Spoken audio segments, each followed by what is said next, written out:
thank you so much for taking part in Kids Express Conversations.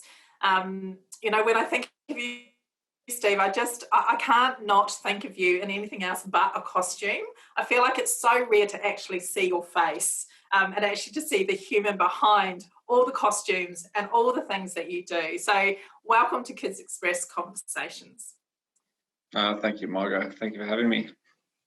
It's a lot easier to talk about the head-on. So we'll get to talking about how difficult it is to do anything with that head that's in the background. And I wanted to sort of start at the beginning, I guess, Steve, for us, and just get a sense from you. You know, you've been a massive supporter of Kids Express for such a long time, and you've been a really important part of our village. But we're currently based in New South Wales, and you're based in Brisbane. So I'm really curious, what connected you to Kids Express? Why, for you, was Kids Express important? And just to hear what your story is why you feel so passionate about the work we do at Kids Express. Yeah, so I think for me, when I first sort of found out about Kids Express and the amazing work that you guys do for kids, I guess mainly around Sydney, but I guess now more broader than that with what you guys have sort of started doing in the last few years, it really resonated with me. So I guess with my sort of background, I sort of had a very difficult childhood, going through quite a tough sort of divorce that my mother went through. She was in quite a abusive relationship, and that took its toll on her and me and my sister. And she's quite an incredible woman, a massive sort of role model in my life. And she did what she could to try and sort of help us through that. And I remember as a kid, her sort of wheeling me out to sort of psychologists in Cape Town, where I'm from originally, child psychologists who, I guess their sort of model, they tried their best to help me through that. But I was quite a stubborn little boy, and I refused to sort of really sort of engage with them. And I guess, looking back on that now, the downside is that I never really sort of addressed some of those emotions and issues that I was having as a young boy. And because of that, that sort of flowed through my teenage years, and mostly as a young adult, leading me to deal with quite a few of my own sort of inner demons to try and work through.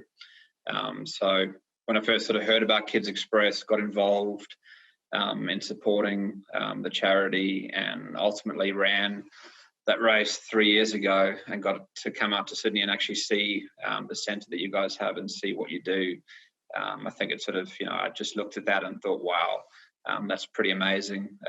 I wish that was around in South Africa when I was growing up, because I think if I had sort of had access to a program like that, I would have dealt with a lot of my issues at a much younger age. But how hard is it to run with a costume on and a massive head on? And I guess the short answer to your question is no, it's quite challenging to see through that, because in this particular design, you can only really sort of see through the mouthpiece. So when I'm running, I'm looking down at a 45-degree angle.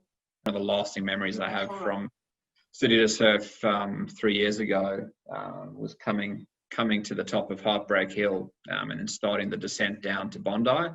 And as I started the descent, that sort of sea breeze that was coming off the ocean just hit the head and almost wrenched my head off. So that was quite a challenge. So I'm certainly hoping for this next run in a couple of weeks' time that it's not a windy day in Brisbane. Otherwise, I'm in for a bit of a challenge.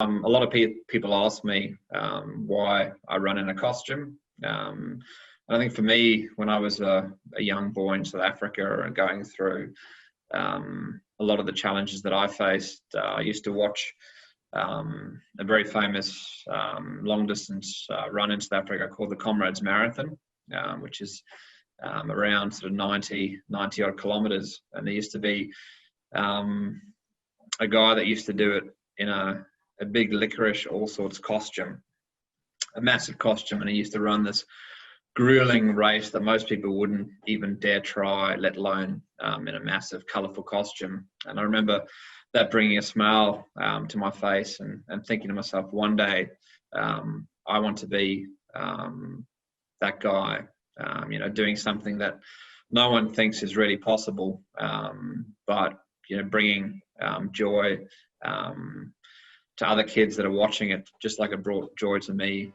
when I was a sort of young boy watching it. So that really drove me to do what I'm doing now, and that seed was planted, and so I'd say the last few years it's really grown into giant colourful monster head that I'll be running in a few weeks' time.